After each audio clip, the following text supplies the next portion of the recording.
Bai, behar bada, kontzeptu egokiagoa, zuzenagoa litzateke kolonialitatea erabiltzea. Hain zuzen ere, kolonialismoa prozesu historiko bukatutzat ematen den prozesu historikoa delako, ez? Baina azken finean funtsak berak dira, eta egiteko manerak ere bai berak. Begira, hitz hori uste ez nuen leku batetik ustekabean atera zen, eta lehenik lekukoak eta gero terapeutak atera dutelako. Ez da nik atera dudan ondorio bat, baizik eta lekukoak berak 6 urteko terapia egin ondotik atera duena baizik. Eta terapeutak ere bai, bere ibilbidean esperientzia handiko emakumea da, zibil, eta hori, orduan horrekin hitz horrek adierazten duena da, edo ekartzen duena da, kasu konkretu honetatik zentzua ematea, ez? Kokatzea ze gertatzen den.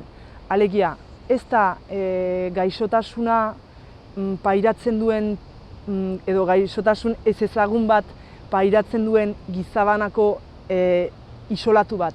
Baizik eta kontekstu batean sartzen den egoera bat da. Eta ez du berak bakarrik hori bizitzen, hor agertzen direlako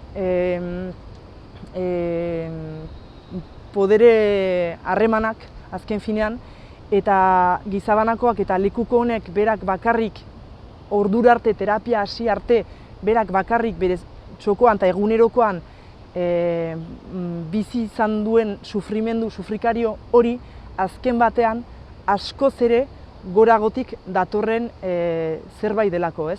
Eta azkenan hori da menderakuntza, zapalketa ikaragarria, eta bai, txobinismoak, jarrera txobinista batek ekartzen duen ondorio bada, bat ere agerian ez dena, baina norberak bere baitan hizkuntza horren bidaian, bere hizkuntzaren bidaian, kasu honetan euskararen komunitatean euskaraz bizi den edonork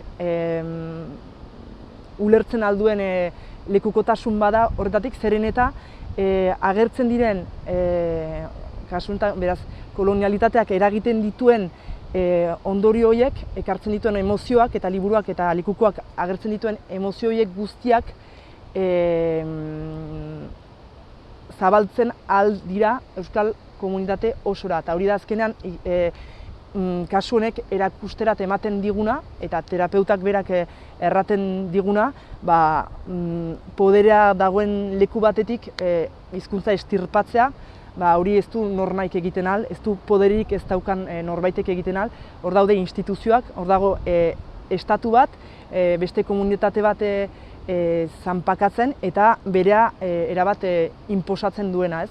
Eta orduan hor daude hizkuntza komunitate hortako normalizatua anormaldu duten hizkuntza komunitate hortako azkenan biktima bat, naiz eta behar bada denek ez duten olako hain trauma potoloa bizi izan, jakin behar da hala ere, kasu honek, lekuko honek, 50 bat urte dituela, beraz ez gara joan den mendeko edo diktadura peko edo nik dakitaz garaiko egoera batez ari, baizik eta oraingo eguneaz ari gara, momentu honetan bertan oraindik ere borrokan dabil lekukoa, bere burua albezain goratzeko eta albezain bizi normala egiteko. Eta hori guztia beraz kolonialitatearen eraginez.